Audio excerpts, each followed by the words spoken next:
งานกุศลของวัดพระธาตุดอยสุเทพราชวรวิหารตำบลสุเทพอำเภอเมืองเชียงใหม่จังหวัดเชียงใหม่ได้จัดพิธีเจริญพระพุทธมนต์สวดสะเดาะนพเคราะห์พิธีสมโภชพระบรมธาตุดอยสุเทพและพุทธาภิเษกพระประจำวันนพเคราะห์จัดงานวันศุกร์ที่2 กันยายนพุทธศักราช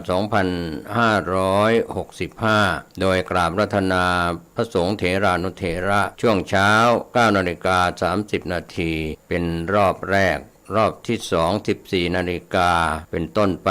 ก็เชิญชวนคณะสงฆ์คณะศรัทธาณวัดพระธาตุดอยสุเทพราชวรวิหารตำบลสุเทพอำเภอเมืองเชียงใหม่จังหวัดเชียงใหม่เริ่มในพิธี 9 นาฬิกาเป็นต้นไปจนแล้วเสร็จในภาคบ่ายก็เป็นงานบุญงานกุศลเชิญท่านร่วมงานนี้โดยพร้อมเพรียงกัน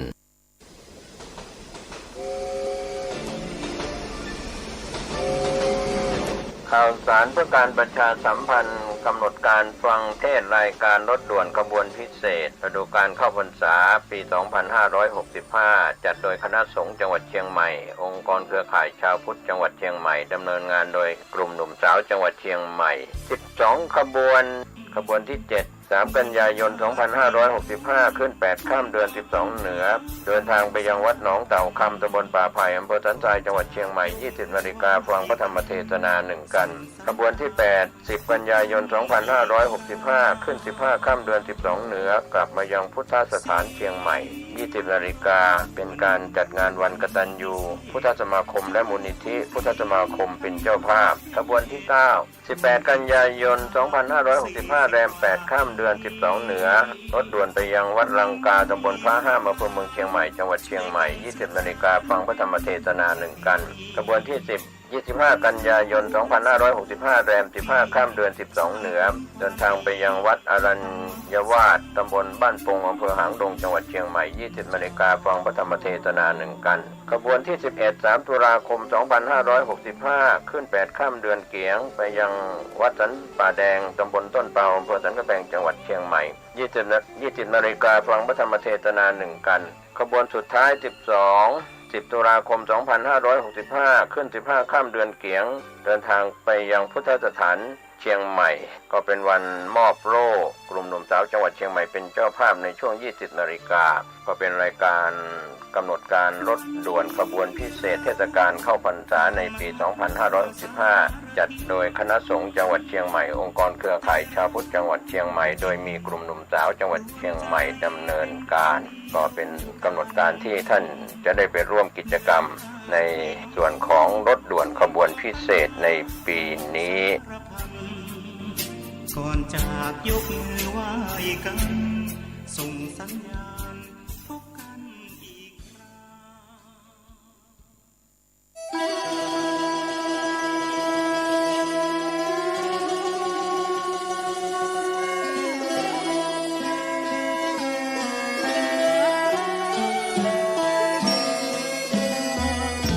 เนื่องในมหามงคลวโรกาสแห่งเทศกาลเข้าพรรษาประจำปีพุทธศักราช 2565 อันเป็นปีมหาปีติยินดียิ่งของมหาชนชาวล้านนาและชาวไทยผู้มีจิตเลื่อมใสเปี่ยมล้นด้วยพลวะศรัทธาในบวรพระพุทธศาสนา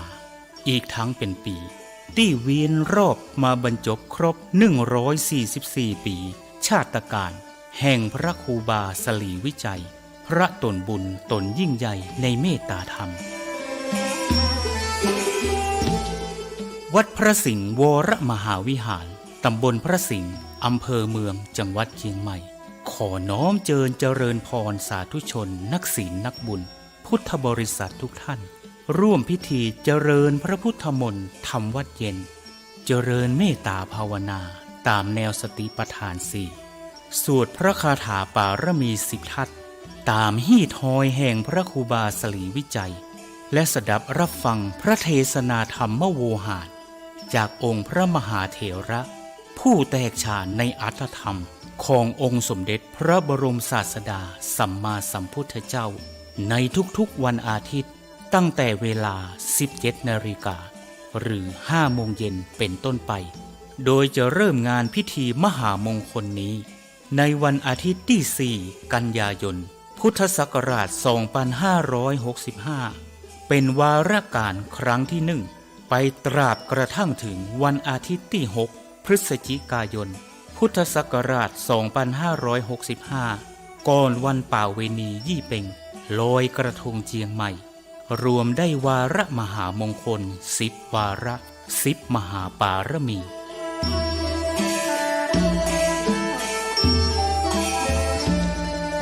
ปวงท่านมหาศรัทธานาบุญผู้มีความสนใจเข้าร่วมพิธีทำวัดเย็น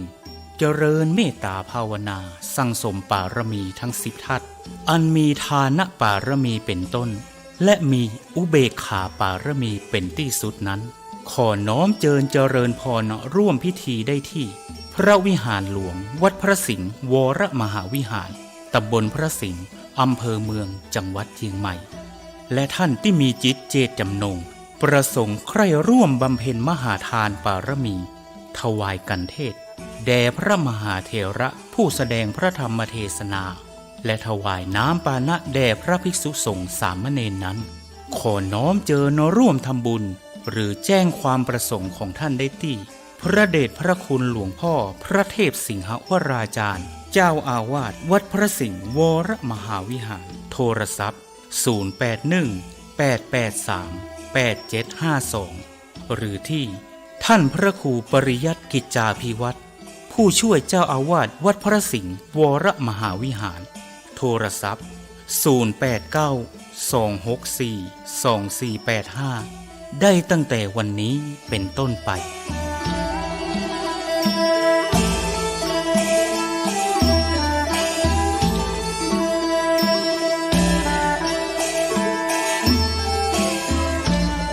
ขอมหาพลานิสงส์อันจะเกิดแต่เนื้อนาบุญอันบริสุทธิ์ของมหาศรัทธาทุกท่านอีกทั้งพระพุทธปารมีแห่งองค์หลวงพ่อพระศรีสันเพชรหรือหลวงพ่อโตที่สถิตสถาพรเป็นองค์พระประธานอยู่ณพระวิหารหลวงวัดพระสิงห์วรมหาวิหารอีกทั้งอานุภาวะแห่งองค์พระพุทธสิหิงค์พระสิงห์หลวงและอำนาจแห่งพระปารมีทั้ง10 ทัศของพระครูบาสลีวิจัยจุงเป็นพลวะปัจจัยอันยิ่งโยชน์นำมาซึ่งความรุ่งโรจน์แห่งดวงจิตพิสุทธิ์น้อมนำทุกท่านฮืออิ่มเอมเอิบอิ่มดำดิ่งสู่วิมุตติธรรมแห่งองค์พระสัมมาสัมพุทธะกอบด้วยทั้งสัพพสันลภางกายอันบริสุทธิ์บริบูรณ์ด้วยอายุการอันเป็นทิพย์มีวรรณพิสิทธิ์พันพุทธผ่องใสมีความสุขกายสบายใจด้วยทั้งพลานามัยพรั่งพร้อมสรรตราบรอดเถิงเติงตันยังอมตะมหาเนรพานอันเป็นที่สุดเสี่ยงแห่งอาสวะกิเลสในวัฏสงสารต่อการภายหน้านั้นจงทุกท่านทุกคนแด่เตอสา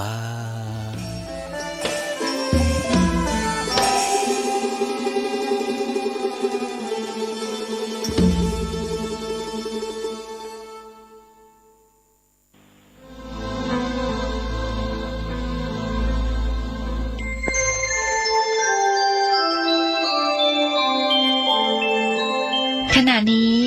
ท่านกำลังฟังสถานีวิทยุกระจายเสียง FM 104.5 เมกะเฮิรตซ์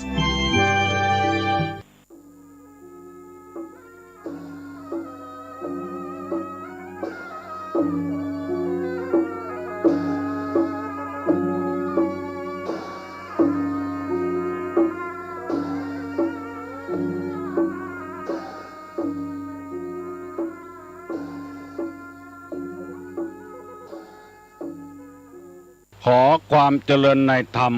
และความผาสุกทางใจจงได้บังเกิดมีกับท่านสาธุชนคนดีผู้เจริญในศีลผู้เจริญในธรรมทุกท่านพร้อมกันนี้ขอยกมือ10 นิ้วกราบอาราธนาเอาคุณพระศรีรัตนตรัยคุณพ่อคุณแม่คุณครูบาอาจารย์ผู้ประสิทธิ์ประสาทวิชาความรู้คุณงามความดีที่ท่านทั้งหลายได้กระทำบำเพ็ญมาในอดีตและกำลังจะทำในเวลานี้เสื้อวัดเสื้อวาเสื้อบ้านเสื้อเมือง พระสยามเทวาธิราชสิ่งศักดิ์สิทธิ์ทั้งหลายอันมีพระธาตุเจ้าดอยสุเทพและครูบาเจ้าศรีวิจัยนักบุญแห่งล้านนาไทยเป็นต้นตลอดถึงพระธาตุเจ้าหฤปุญชัยพระธาตุเจ้าลำปางหลวงพระธาตุเจ้าดอยกองมูเป็นต้นขอกราบอาราธนาและเชิญชวนมาปกปักรักษาท่านผู้รับฟังทั้งหลายเปิดวิทยุรับฟังขอให้มีความสุขกายและสุขใจเหมือนกันทุกตนทุกองค์ทุกผู้ทุกคนนานแสนนานพร้อมกันนี้ขอเชิญชวนมวลท่านผู้เจริญในศีลในธรรมไหว้พระเพื่อให้เป็นสิริมงคลต่อไปว่าพร้อมกันปนมมือขึ้นอะระหังสัมมาสัมพุทโธภควาพุทธังภวันตังอภิวาเทมิเจ้ากราบสวากขาโตภควตาธัมโมธัมมังนัมมัสสามิกราบสุปฏิปันโนภควโตสาวกสังโฆสังฆังนะมามิกราบหันธรรมยังพุทธัสสะภควโตบุพพภาคณะมะกะลังกะโลมะเสนะโมตัสสะภะคะวะโตอะระหะโตสัมมาสัมพุทธัสสะนะโมตัสสะภะคะวะโตอะระหะโตสัมมาสัมพุทธัสสะนะโมตัสสะภะคะวะโตอะระหะโตสัมมาสัมพุทธัสสะพุทธังสรณังกัจฉามิธัมมังสรณังกัจฉามิสังฆังสรณังกัจฉามิตุติยัมปิพุทธังสรณังกัจฉามิตุติยัมปิธัมมังสรณังกัจฉามิตุติยัมปิสังฆังสรณังกัจฉามิตติยัมปิพุทธังสรณังกัจฉามิตติยัมปิธัมมังสรณังกัจฉามิตติยัมปิสังฆังสรณังกัจฉามิอิติปิโสภะคะวาอะระหังสัมมาสัมพุทโธวิชชาจารณะสัมปันโนสุขโตโลกวิทูอนุตตะโลปุริสะธรรมสารถีสัทธาเทวะมนุษย์สานังพุทโธภควติสวากขาโตภควตาธัมโมสันติติโกอากาลิโกเอหิปัสสิโกโอปนะยิโกปัจจัตตังเวทิตโพวินโยหิติสุปฏิปันโนภควโตสาวกสังโฆอุจุปฏิปันโนภควโต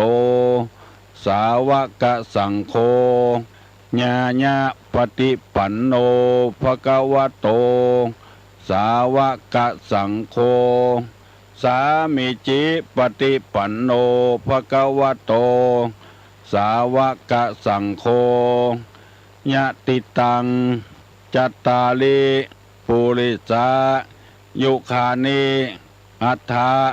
ปุริสาปุคลาเอสะภะคะวะโตสาวกสังโฆอาหุไนโยปาหุไนโยทักขิไนโยอัญจลิกาลนิโยอนุตตะลังปุญญเขตังโลกัสสติกราบหนึ่งกราบสองกราบสาม กาเลนะธรรมัสสวนังเอตัมมังคละมุตตะมันตะมังการฟังธรรมตามการเวลาเป็นมงคลอันประเสริฐมาแล้วเนอเสียงก้องเสียงก้องเสียงมองต่ำเข้าเสียงตุเจ้าเทศนาธรรมมาแล้วมาถึงบ้านมาถึงเฮือนมาถึงในวัดมาถึงในที่นอนมาถึงในมุ้งในสุดถึงครัวเรือนถึงห้องน้ำมาถึงในรถมาถึงกุฏิกุฏางเพื่อให้พี่น้องทั้งหลายได้ฟังธรรมะอันเป็นอาหารทางจิตทางใจตุลุงจะได้ย้ำแถมคำหนึ่งว่าอาหารก็ดีน้ำก็ดีข้าวก็ดีลมหายใจทุกวันนี้ก็ดีอันนี้เป็นอาหารทางร่างกายเฮาได้กินเข้าไปทุกวันบัดเดียวนี้กินเปี่ยวเมื่อค่ำเมื่อคืนปุ่นพอดึกพอดื่นตีหนึ่งตีสองก็มีอาหารกินบ้านเฮาเมืองเฮาบ่เดือดร้อนบ่มีภัยกั้นตายอันนี้เป็นอาหารบำรุงร่างกายความรู้ต่างๆที่เปิ้นมีโรงเรียนอนุบาลโรงเรียนประถมมัธยมตลอดถึงปวสปวชวิทยาลัยต่างๆช่างกลช่างยนต์ช่างวาดช่างแต้มช่างเขียนและมหาวิทยาลัยตั้งแต่ปริญญาตรีถึงปริญญาเอก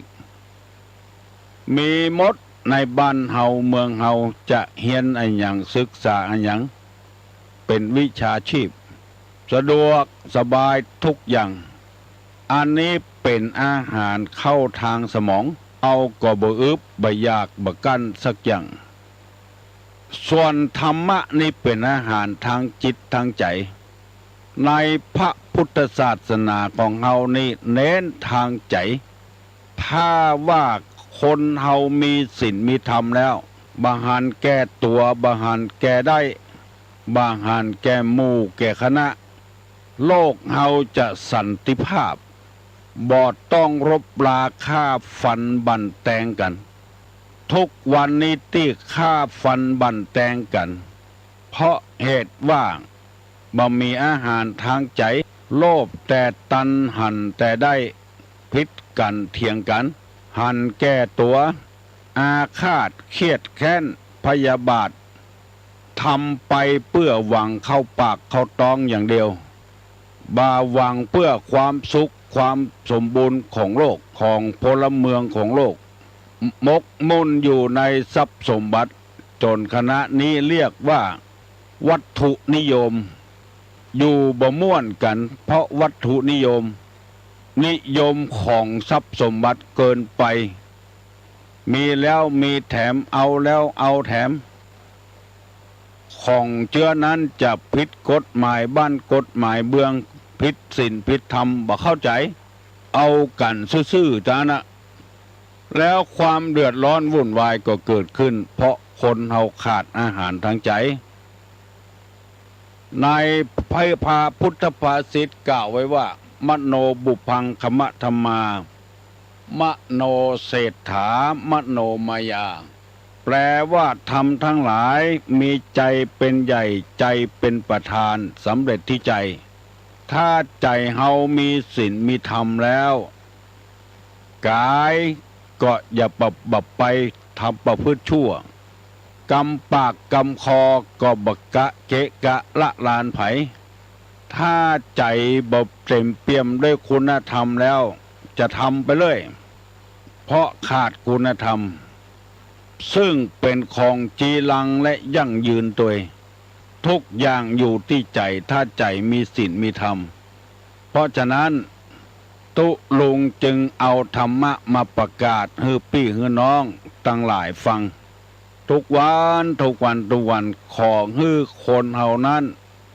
ได้เอาธรรมะมาใส่ทางจิตทางใจให้หนักๆแล้วสันติภาพจะเกิดขึ้นในบ้านในครอบครัว ในประเทศชาติบ้านเมือง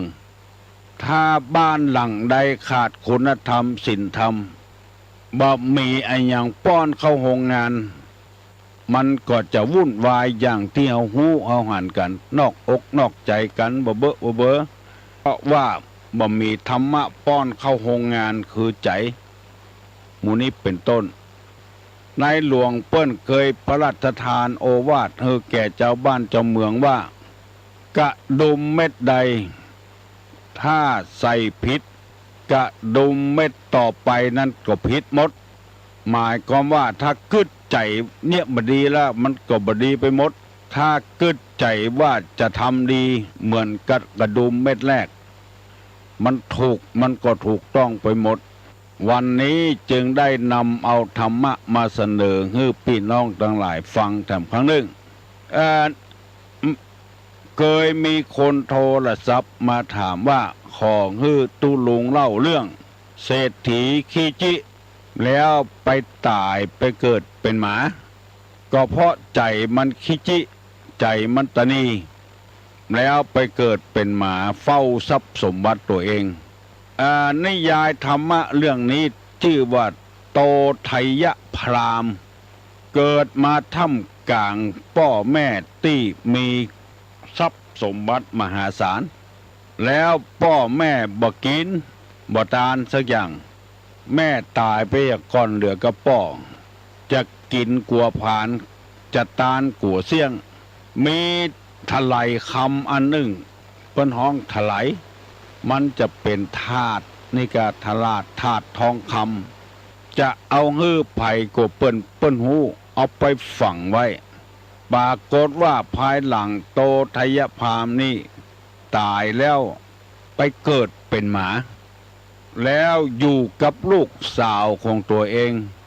หมานั้นก็หูกำจำเนี่ยยังก็เนี่ยได้หมดตามนิสัยของหมาปกติหมานี่เปิ้นจะเห่าจะคางมาตัวนี้ห้องบ่เหมือนเปิ้นห้องงืดห้องตึงวันเจ้าของหมาอันเป็นลูกในอดีตเมื่อเป็นคนก็ห้องอยู่หั่นน่ะก็เลยถามบ้างมาเฮ้ยไปห้องอย่างจังอันเป็นจะใดมันก็ห้องงึดออกนอกบ้านไปเจ้าของก็ไปตยไปเข้าไปถึงที่หลุมฝังถาดไว้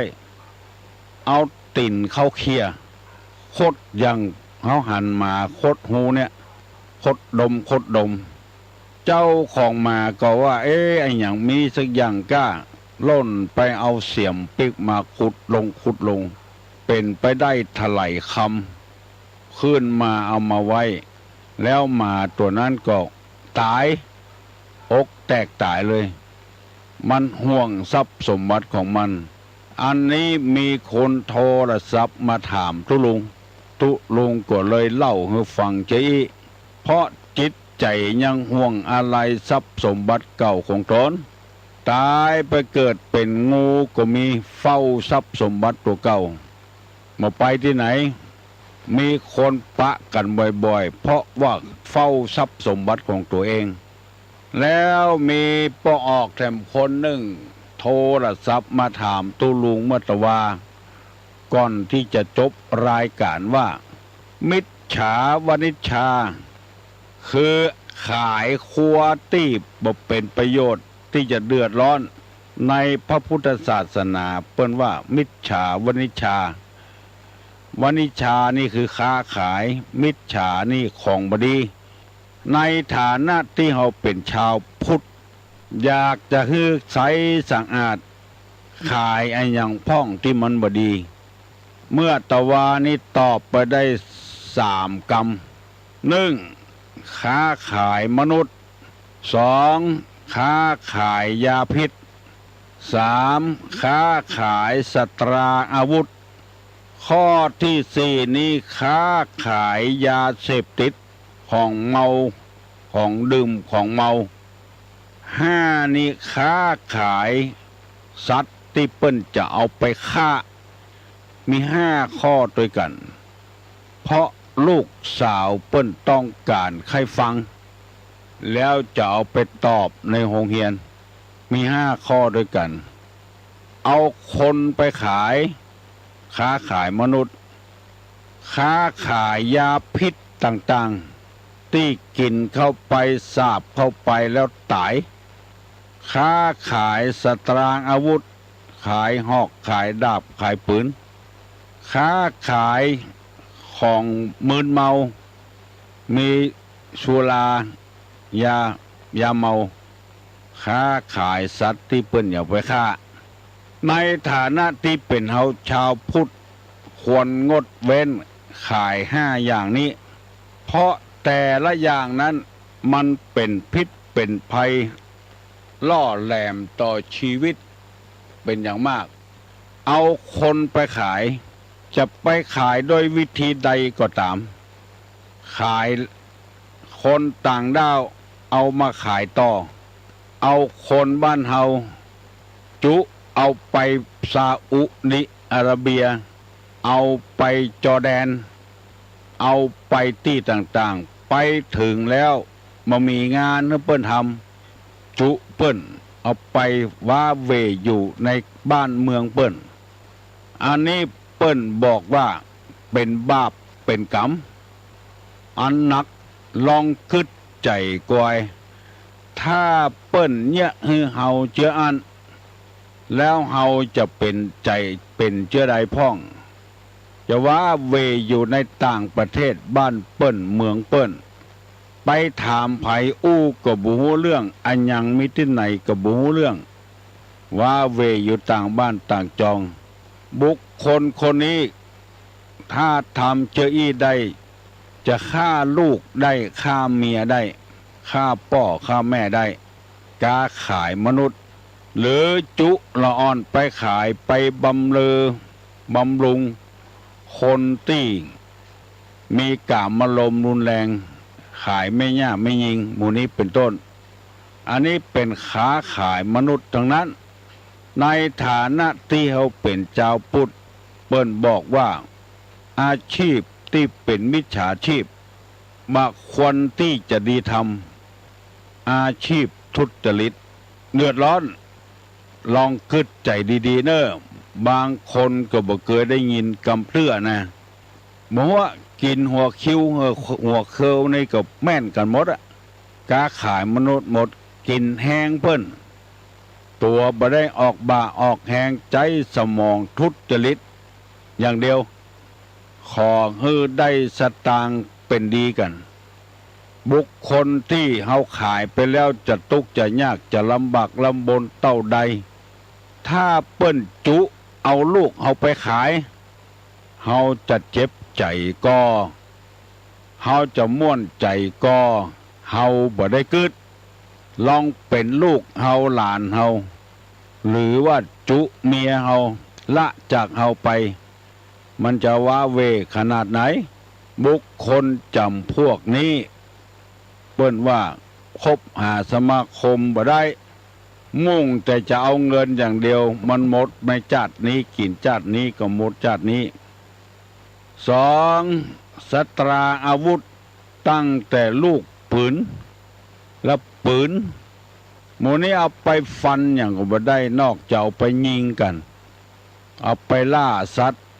ตายเอาชีวิตปิดชีวิตเปิ้นเพื่อเอาร่างกายเปิ้นมาใจ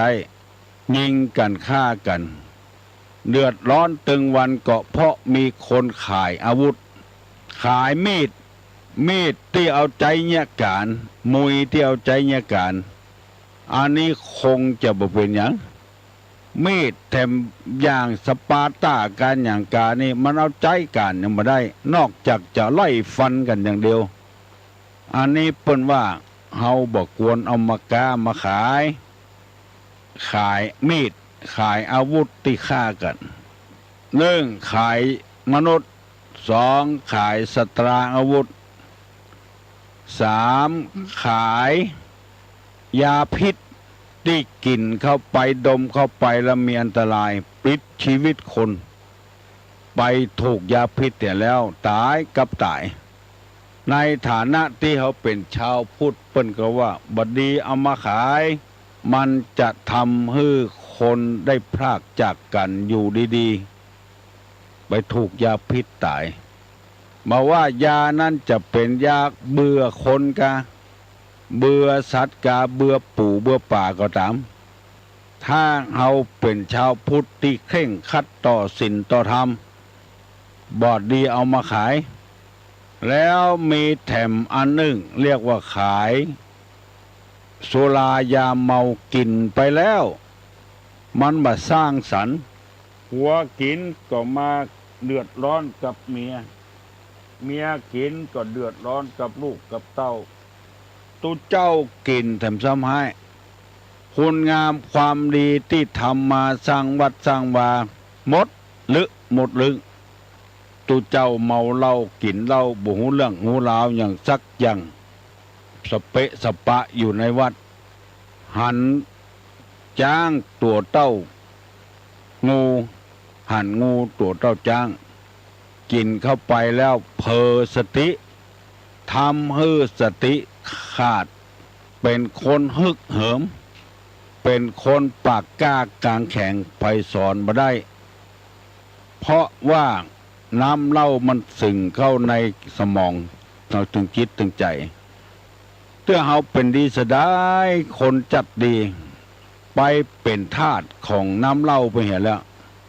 เพราะมีคนเอาไปขายตู้ลงไปหันวัดหนึ่งเปิ้นมีการอบรมศีลธรรมกันเปิ้นปัดปั่นกันไปนุ่งขาวห่มขาวขาวเพื่อเขาเพื่อเปิ้นนิมนต์ตุลุงไปเทศโอ้เทศได้ดีวันนั้นเกือบ2 ชั่วโมงแล้วเปิ้นมีกิจกรรมอย่างต่างๆที่จะต้องทำแถม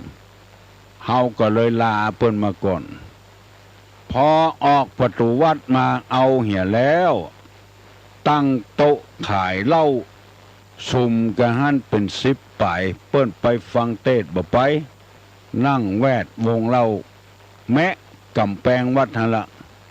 อันยังเป็นลำเป็นเหลือมันบ่มีอาชีพที่จะต้องทำนะกะมันน่าละอายเฮือตัวเก่าน่าละอายเฮือเจ้าหมู่ไผก็ไปวันนั้นไปปะใส่ร้านเหล้าตุลงว่าต้องพิจารณาเหี่ยก่อนมันอาจจะได้สตางค์ละเพราะว่าขายดีอะเพราะว่าวันนั้นบ่เปิ้นบ่ขายลูกจิ้นขายปลาบึกขายจิ้นทอดอะไรอย่างกันแต่บ่มีเหล้าแต่ร้านนั้นขายดีเป็นชาวพุทธแล้วบอกควรทำเจืออันมันหมดท่าไปเห็นบทตกบทเสียงตลอดถึงยาบ้ายาเมาอย่างต่างๆที่เขาขายกันถึงวันเนี้ยมุ่งแต่จะได้เงินอย่างเดียวพอเปิ้นจับได้ยับได้ถูกข้องถูกขังก็อ้อนวอนขอความเป็นธรรมเตอะบ่เคยทำกำเตื้อครั้งนี้เป็นครั้งแรกศาสนาเฮานี่ตามเสรีภาพแต่ต้องพิจารณาให้ก่อนถ้าบ่มีกฎหมายบ้านกฎหมายเมืองเห็นแล้วคนเขาจะทำไปเลยเตื้อก็เป็นเจ้าเป็นนายเป็นคนหูคนหลวกแต่จิตใจนี่บ่หูบ่หลวกไปเหียไปอยู่ที่ไหนก็เมนโอเมนทราบคนเล่าหน้าจากขวัญกันยิ่งเป็นตุเจ้าพนายไปเนี่ยจะอ่านแถมซ้ำหายเพราะคนขายมันขายน้ำเหล้ากินแล้วมันบ่สร้างสรรค์กินแล้วมีแต่ทำลายบั่นทอนชีวิตของคนเกิดโรคภัยไข้เจ็บติฉินนินทาผัวเมียพิษหัวกันอันสุดท้ายฆ่าสัตว์ที่เปิ้นจะเอาไปฆ่าโหอยู่ว่าเปิ้นจะเอาไปฆ่าแล้วเอามาขายเข้าโรงงานมีเปรอะเปรเตอรวยแต่หาความสุขบ่ได้ปลายหลังมาพอเท่าแก่น้อยเต็มไปด้วยโรคภัยไข้เจ็บเงินที่ขายงัวขายควายขายชีวิตเปิ้นไปฆ่าเอามายาตัวเห็นติ๊กโรคภัยไข้เจ็บมาเบียดเบียนเพราะฉะนั้นในฐานะที่เฮาเป็นชาวพุทธเป็นพุทธบริษัทเป็นลูกของพระเจ้าแผ่นดินลูกของพระพุทธเจ้า บ่สมควรอย่างยิ่งที่จะกล้าขายสิ่งห้าอย่างนี้ วันนี้ได้เอากรรมที่ปอกออกเปิ้นโทรศัพท์มาถามให้ตูลุงอธิบายไปเรียบร้อยกูอย่างแล้วเนอะเพื่อให้ญาติให้โยมได้มีความเข้าใจไปนับได้นับก้านับได้นับขายของบดีเอาไปให้เปิ้นของดีเอาให้ตัว ถ้าคนเขาตายไปอย่างมดในโลกนี้เขาจะอยู่จะได้ถึงวันนี้จำเป็นจะต้องอาศัยพลโลกเปิ้นก็เปิ้งอาศัยเฮาก็อาศัยเปิ้นคนยะให้ใส่สวนก็อุ่นใจขายคนขายก็เปิ้งคนยะให้ใส่สวนเอาผักเอาไม้ในให้ในสวนเปิ้นประขายเอากินกำไรคือมีจิตใจเที่ยงตรงเที่ยงธรรมมันมีความจำเป็นที่คนเขาจะต้องศึกษาพระธรรมคำสอนตุลงได้นำมาเสนอให้พี่น้องทั้งหลายหันว่าผมควรที่เราจะหลีกเว้นสิ่งเหล่านี้ค้าขายถูกต้องตามศีลตามธรรมผักไม้ไส้เครือหมู่นี้เป็นอาหารการกินให้คนได้สร้างสรรค์ให้คนได้อยู่เย็นเป็นสุขต่อไปเพื่อให้วุฒิจำเริญใจสืบต่อไปเจริญก้าวหน้าอันนี้ก็ขอนำมาฝากมาฝังไว้ถ้าไผ่ได้กล้าได้ขายหมอกพอหายพอดีก็ย่างได้ก็ไปกล้าขายอันอื่นถ้าย่างว่าได้ก็พอหายพอดีก่อนบาดเดี๋ยวนี้มัน6 โมงป่ายละฮัลโหลครับพอถามปัญหาครับผมปัญหาว่าอาหารของความโกรธกับอาหารของความบกบอาหารของความโกรธครับและอาหารของความบกโกรธครับผมคืออันหยังครับอาหารทางใจนี่อย่างครับเจริญพรอาหารของความโกรธนั้นมันจะเข้าในทางตาทางหูดังแล้วก็ทางลิ้นถ้าตาไปสัมผัสของที่เฮาบ่เปิงใจอันนี้จะทำมือเฮาโคตรอย่างคนที่เฮาบ่ชอบตัวใดแล้วไปหาไปปะใส่การกลางต้ากลางตางเลยโคตรกินแหนงได้มาเงาไปปะใส่มาห้านี่แล้วคนเฮาก็แปลกของดีบ่ชอบไปชอบของบ่ดีพุ่นเตื้อไปปล่อยไปลามไปปะใส่หมู่เดียวกันไปถามมาด้วยไผมาคนเดียวนะไอ้วอกนั่นมากะอันเนี้ยคืออาหารของความโกรธเข้าทางหูไปได้ยินกรรมตี้บดีบดักก็โคตรบางเตื้อเปิ้นบอกว่าเฮาสักหน่อยก็ลูบไปเสาะหาอยู่กรรมบดีเข้าทางหูดังไปสาบกินที่บดีเหม็นก็โคตรเข้าทางลิ้นไปแตะต้องใส่เพชรกาเกมกาก็โคตรอันนี้เรียกว่าอาหารของความโกรธคือกามคุณทั้ง5รูปเสียงกลิ่นรสโผฏฐัพพะไปนั่งใส่บหินกาไปย่ำใส่บหินกานี่เป็นโผฏฐัพพะเตื้อไปเต้าอันนี้เรียกว่าอาหารของความโกรธอาหารของความบ่โกรธนั่นก็คือบ่ยินดีบ่ยินให้หันก็สักแต่ว่าหันได้ยินก็เหมือนกับบ่ได้ยินมันตามเรื่องตามราวของมันได้ทราบเหมือนกับบ่ทราบได้ลิ้นสัมพันธ์กันว่าเรียกว่ามันเกิดเวทนาขึ้นมิถีบ่ฮือเวทนาก็บ่ยินดีบ่ยินให้กับมันถ้ายินดีกับมันก็เป็นอาหารโคตรถ้าบ่ยินดีกับมันก็เรียกว่าอาหารของความบ่โคตรฮือพิจารณาพระสัมมาสัมพุทธเจ้าเคยถูกหมวดดีละถีด่าไปบิณฑบาตก็โดนด่าตึงวันหัวมดพ่องขี้คานพ่อง เกิดมาตึงเตื้อบรรยะเวกบรรยาการเพราะว่าไปมุ่งแต่สมบัติวัตถุนักลำไป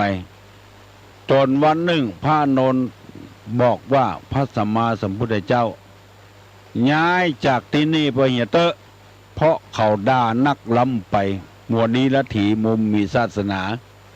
พระพุทธเจ้าบอกว่าย้ายไปที่ไหนย้ายไปบ้านฮันบ้านนี้ถ้าเขาด่าแถมเย่ๆจะใดจะย้ายไปแถมติ๊กหมูจะแล้วสักเตื้อดูต่อสู้ไปนี่ก่อนเพราะเฮาบัดใจเป็นคนอย่างที่เขาว่าอยู่ต่อสู้ไปก่อนเมินเข้าเขาใจอ่อนเขาขี้ค้านด่าแล้วไปฟังธรรมคำสอนของพระพุทธเจ้าเกิดความเลื่อมใสมาพวกเดรัจฉีหมู่นั้นก็กลับเข้ามานับถือพระพุทธเจ้าเหมือนกับนายกเดียวเนี่ยหายใจเข้าก็โดนด่าหายใจออกก็โดนด่าเนี่ยอย่างตึงมาได้ดิ้นตั้งใดบุบตั้งหันจนบัดดิ้นบัดต้วงอย่างตึงวันนี้จะเอาระเบิดไปฆ่าเปิ้นตำรวจยับได้เอาไปมาโดนนะเมาะหาว่าสร้างสถานการณ์ขึ้นมาคนเดียวหาว่าฝ่ายตรงกันข้ามปั้นเรื่องปั้นราวเพื่อจะประกาศตัวเป็นเอกภาพเป็นใหญ่เป็นโตหมู่นี้เป็นต้นใส่ร้ายป้ายสี่คนอื่นจะเอาเปิ้นตายเอาไปมาไปยกโทษให้เปิ้นหาเมาะหมู่นี้เป็นต้นต้องอยู่ทนต่อไปเพื่อให้เจ้าโลกพิสูจน์ว่าตัวเองบ่มีความผิดอย่างที่เขาว่าเปิ้นโกงชาติลาบลาตั้งม็อบกันขึ้นว่ากู้ชาติทั้งที่ในหลวงเปิ้นก็บอกว่าชาติของเฮายังบ่ล่มบ่โจมเตื้อไปกู้เอาอย่างว่ารัฐบาลโกงชาติกฎหมายบ้านกฎหมายเมืองก็มีอยู่ไปฮื้อคนโกงได้ง่ายๆจะได้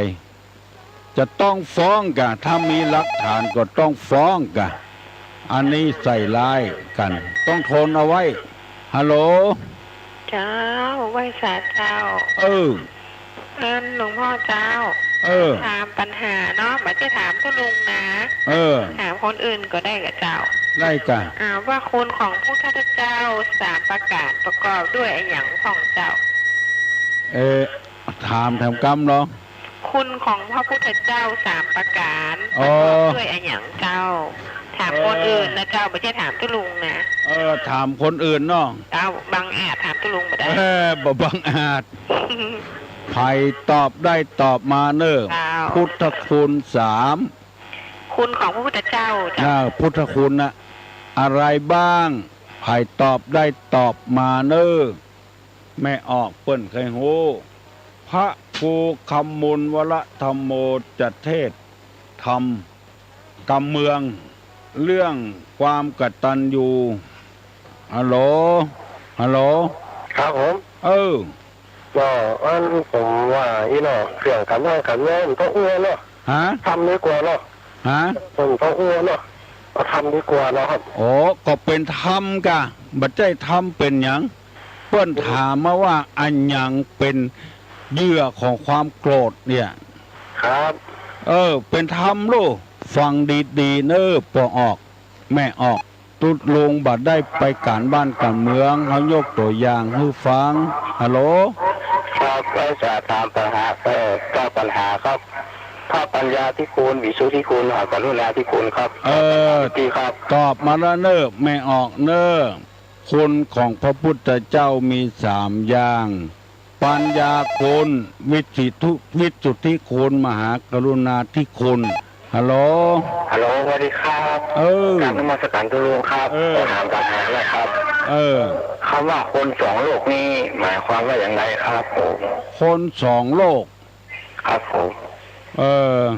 ใครตอบได้ตอบมาเนอะคน2โลกคน2โลกนี่คือคนเชื้อใดใครได้ตอบมาเนอะ เหยื่อของความโกรธนั้นเข้าตังหูตังตาแล้วก็เข้าทางใจตัวฮัลโหลฮัลโหลนมัสการเจ้าจากกระปูนเนอร์โอ้ละปูนก่อนมันเล่าเจ้ามันร้องเจ้าบ้านร้องน้องเต้าอย่าไปให้มันท่วมใจเจ้าเจ้าเจริญพรเนอะเจริญพรโอ้ดีแต่จะไปให้มันท่วมใจเนอะท่วมก้นน้ำก้นเหือนพอละถ้าท่วมใจนี่มันตุกใจเนอะฮัลโหลในพุทธศาสนาสอนว่าจะไปให้มันท่วมใจท่วมกัดเหือนก็พอละท่วมใจนี่มันมาแห้งง่ายๆนะพอจะไปให้มันท่วมใจทรัพย์สมบัติภายนอกมันเป็นปัจจัยของเฮามันเป็นของที่เฮาอาศัยมันชั่วครั้งชั่วคราวบ่ได้อย่าไปตุกใจตัวมันถ้าตุกใจตัวมันก็กระวนกระวายทีวีก่อมดตู้เย็นก่อมดพัดลมก่อมดตุกใจตัวมันแถมชีวิตยังมีหมู่นี้หาได้อยู่แต่จิตใจของคนนี่มันหาได้ยากขอโทษเนอะพอออกไม่ออกอาจที่เข้าใจผิดคิดว่าตุลุงอู้กันบ้านกันเมืองฮัลโหลไปสอบถามปัญหาครับความสำรวมกายวาจาในทางพระพุทธศาสนาเรียกว่าอย่างสำรวมกายสำรวมวาจาใจทางศาสนาเรียกว่าอย่างคนสองโลกคือคนจะใดมีปัญหาอยู่สองข้อนี้ไผยังไม่ได้ตอบตัวเนอะความสำรวมกายวาจาใจเรียกอะไรฮัลโหลเจ้าเจ้านั่งกูโอ้ได้เป็น10 ปีบ่ปะกันปล่อยต้นตอบปันใจปุ่นไปได้อู้ตุลุงเนาะแต่ถ้าขอโทษตุลุงแจมไปอย่างเอี้ยอู้สอนในธรรมนะตุลุงสอนในธรรมกะสนับสนุนเจ้าเดียเจ้ามาตรการเจ้าเจริญพรเนอะบ่โคตรบ่เกียดหยังสอนให้เปิ้นเข้าใจให้เปิ้นหูยกตัวอย่างให้ฟังบ่ได้เบิ่งก็เลยว่าเฮาอู้การบ้านการเมืองมันเป็นไปอย่างเงี้ยคนเฮาจะพยายามเนอะฮัลโหลนมัสการครับเรื่องของธรรมะกับการบ้านการเมืองถ้าคนอยู่ในการเมืองบ่มีธรรมะอย่างจะเกิดขึ้นครับอันยังจะเกิดขึ้นครับน่าก็ว่าอยู่หน้ากรุงศรีอยุธยาโดนเผาแต่เจ้าเผาก็บ้านนะครับเผาวาหมดหนอพระเจ้ามาสร้างลงห้วยกลายเป็นห้วยพระเจ้าเลยห้างกันมาได้ครับคุณธรรมกับธรรมะนี่การบ้านการเมืองมันจะต้องไปตัวกันโอ้คนบ่มีศีลมีธรรมนั่นแหละครับผมเนี่ยคือคนมีศีลมีธรรมเลือดร้อนทั่วประเทศเนาะครับผมเขายกตัวอย่างให้ฟังนั่นครับนายกรัฐมนตรีเป็นนายกรัฐมนตรีของประเทศไทยรู้หรอเนาะของไทยคนใดคนหนึ่งทั้งแจ้งออกไปนายกบดีแล้วก็มันจะย่าให้บ้านเมืองเอาสิบหายอันนี้เป็นย่าดีมาลูกครับ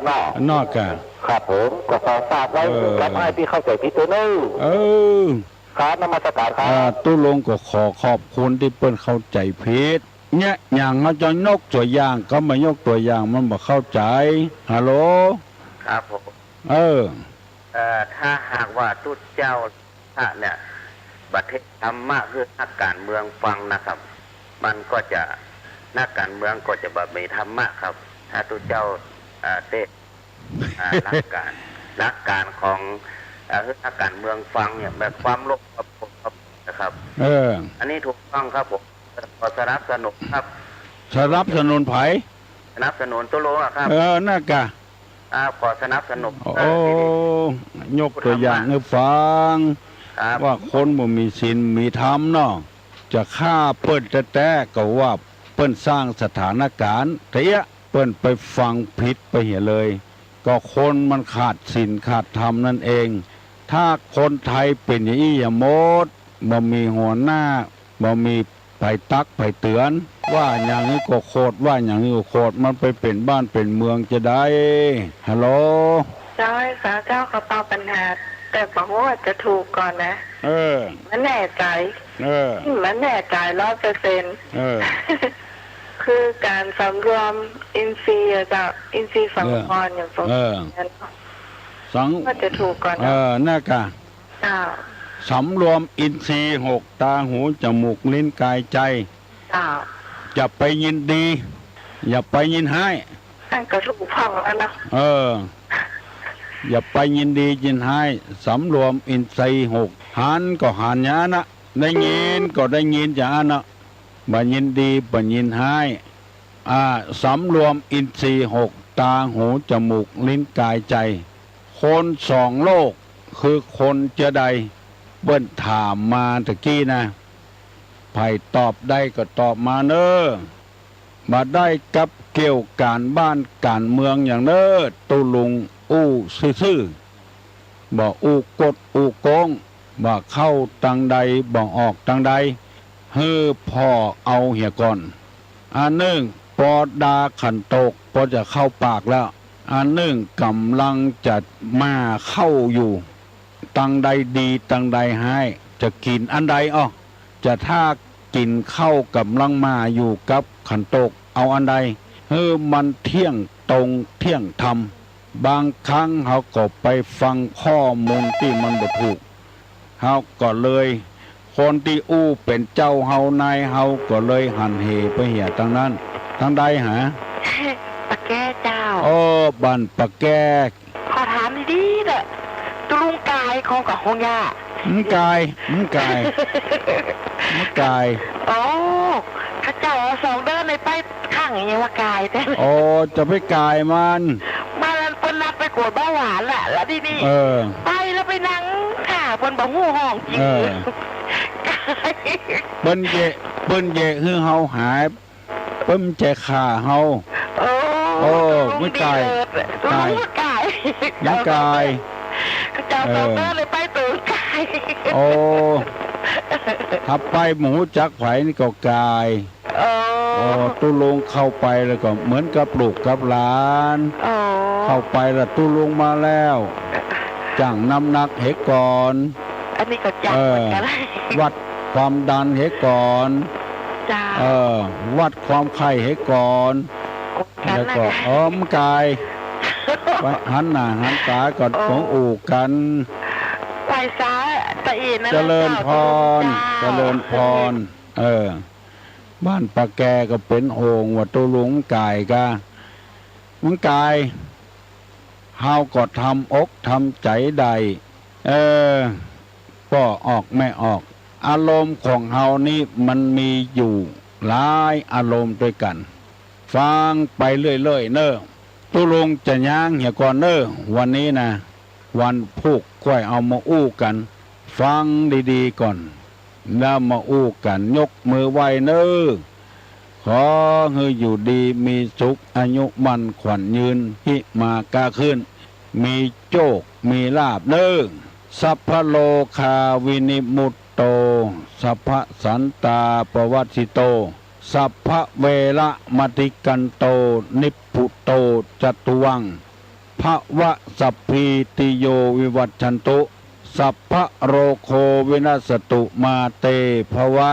ตวนตรายโยสุขีที่ขายุโกภวะอภิวาทนาสีลิสานิจังอุทธาปัจจายโนจัตตาโลธรรมาวัฏันติอายุวันโนสุขังปะลัง